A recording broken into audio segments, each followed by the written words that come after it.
Good morning everyone, and welcome back to another weekly recap. Today we actually have a fairly substantial update with a few changes to clue scrolls, the hallowed sepulcher, as well as more equipment rebalancing. Yeah, I know that's still going on. I kind of forgot that, well, there's still stuff from the equipment rebalance that we haven't gotten yet. So there's quite a bit to cover today. I hope you guys enjoy as always. If you do, always appreciate a like in the video. Thanks for watching, and let's get started. So let's start off by talking about the equipment rebalance. Now, the equipment rebalance is something that has been going on now for, I guess, almost 2 years. Now, as part of the rebalance, one thing that they are changing is the different tiers for the higher level weapons. So what they're doing today is pretty much across the board, increasing the level requirement for a plethora of endgame weapons. For example, we have the Grazi Rapier going from 75 attack up to 80 attack. We have the Blade of Saldor going from 75 attack up to 80 attack as well. And also the Inquisitor's Maze also going from 75 attack up to 80. Now, magic weapons are also getting a change, with the Trident of the Swamp going from 75 magic up to 78, although the Trident of the Seas is going to retain the same magic levels. Now there is a bit of a distinction between the two. The Sanguinesti is going from once again 75 magic up to 82, creating a larger gap between the three. The Kodai Wand is going from 75 magic up to 80 magic. The base Nightmare Staff is going from 65 magic to 72. And now if you attach an orb to it, you are going to require 82 magic to use it. Now both of the Dragon Hunter weapons are getting their tiers increased as well. The Dragon Hunter crossbow is going from 65 ranged up to 70 ranged. And the Dragon Hunter lance is going from 70 attack up to 78 attack. Now before I move on here, and to help pay my bills, I want to thank Hero Wars for sponsoring today's video. Hero Wars is a fantasy action RPG that allows you to collect heroes and battle hordes of enemies. There are over 50 heroes to collect, and each one has a unique ability. For example, the hero Artemis can shoot a giant volley of arrows, Astaroth can cast a flame shield, and Thea is a healer. Finding the best combination of heroes to use and level up is really important to progress further in the campaign. As you work your way through over 130 missions, you'll collect new gear, which will make your heroes stronger, as well as gaining enough experience to level them up. Now beyond the campaign, there are a ton of other game modes to try. For example, you can try to take on the arena, which will allow you to compete against other players in PvP battles. This will be very challenging. There is the tower, which will pit you against waves of enemies and is a great way to earn gold. You can fly the airship to discover new artifacts for your heroes and make them stronger. And there's even the Outlands, which will allow you to take on a bunch of different bosses. Hero Wars is enjoyed by over 100 million players, which is kind of insane, and is available on both desktop and mobile. Now if you want to give Hero Wars a try, use the link in my description or scan my QR code to download the game. If you use my link, you will get a rare chest with 5 strong heroes, one of them being secret, as well as 600 emeralds and 30,000 gold. So give it a try, and thank you once again to Hero Wars for sponsoring today's video. Now the Scythe is probably getting one of the largest changes, going from 75 attack and strength up to 80 attack and 90 strength. Now the reasoning for this was to simply allow pures to use the Scythe in exchange for 1 more combat level. Now the Twisted Bow is also getting its range level increased to 85 ranged, and finally the Bow of Ferdinand is getting its range level increased by 5. So across the board, everything is increased, and for the most part, I don't think it's going to affect people that much. People who can afford a Twisted Bow most likely have 85 ranged anyway. People buying a Kodai most likely have around 80 magic, so I don't think it's going to really make a huge amount of difference. So I guess some people would be wondering what the point of it was, but I think for the most part, it was simply to add in more clarity to how you progress through gear and just the level design. Now, one of the most anticipated changes from poll number 76, I think, is the Elite Clue change. Well, that is here as of today. Now, for a long time, Elite Clues have been bugged, and the rate that you get 3rd age from those clues was much rarer than it was meant to be. It was actually more common to get 3rd age pieces from hard clues than elites, which made elites very undesirable to do for a couple different reasons. But as of today, the 3rd age problem has been fixed.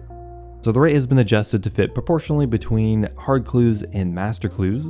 So previously, the rate of getting a 3rd age piece from an elite clue was around 1 in 5,700, but now the rate has been changed to 1 out of 2,700, so essentially being cut in half.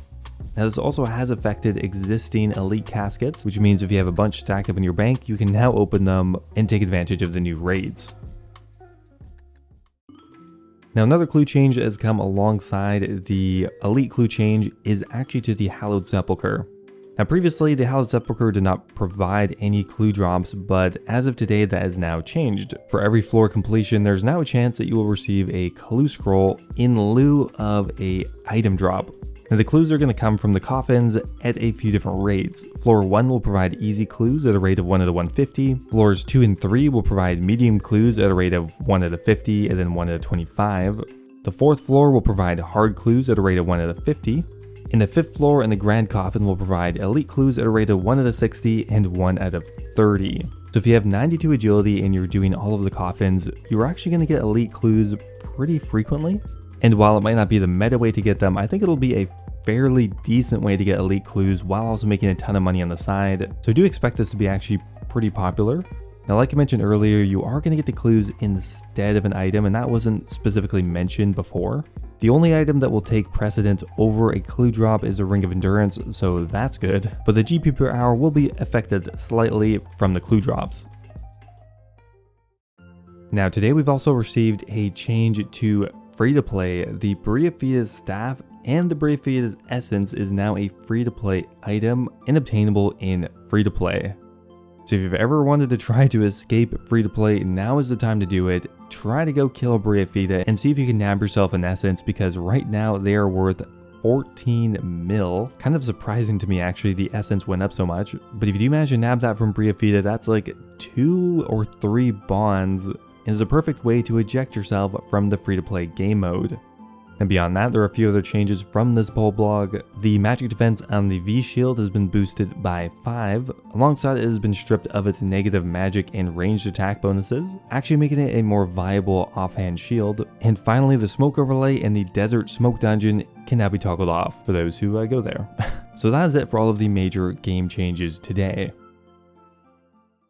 Now poll number 76 is still underway. Although it has been taking a while, they have detailed what changes are going to be coming in the next couple of weeks.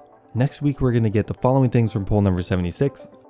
Ensouled Hellhound heads, which will hopefully make Hellhound tasks a little bit more viable.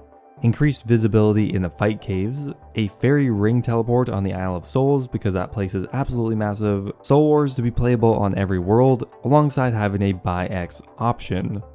Now some bigger changes I think more people are interested in is the max hit splat change. That is in development, but they don't have a release date for it yet.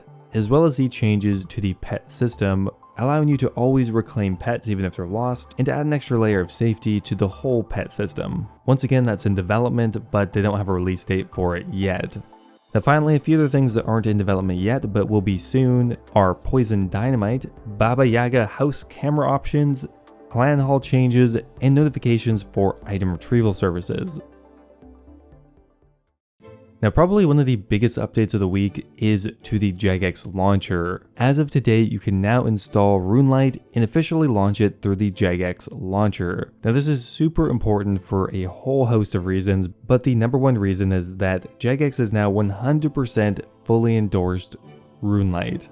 They are working together, it's integrated right into this launcher, and it means Runelite is fully adopted. I think this is personally a massive change for the future of this game. Runelite will be more accessible, everyone pretty much can use it now, and it's pretty easy to install as well. You simply have to launch the Jagex launcher, log into your old school RuneScape account, go down to the drop down menu, and choose Runelite. If you don't already have it installed, it will direct you to the official Runelite website, so no more getting phished or scanned with false links, and you can then install it from there and launch the game. So the Deadman mode rerun second beta, quite a few titles for that, is finally going to be happening on Friday, May 13th, but hopefully finally we can get the Deadman mode rerun beta so we can have the Deadman mode tournament from last year run. Oh god, what a mess. Now beyond all of that, there's of course tons of small changes and bug fixes. Some of the more important ones is the Revenant Maledictus will now no longer despawn in the middle of a fight, so that's pretty nice. They've reduced the weight of holiday items because they felt that some of them were a bit excessive. Let us know any other items that we should lighten up. Can't really tell if that's a meme anymore. And finally, the ability to buy additional bank slots has been extended to a few other bankers, such as the Vampire Bankers in Darkmire and Versenhaza, Emerald Benedict in the Rogue's Den, Gundai in the Mage Arena, and, quite a few others. So anyway guys, that is it for today's update and the weekly recap. I hope you guys enjoyed it. As always, thanks for watching, and I will see you next time.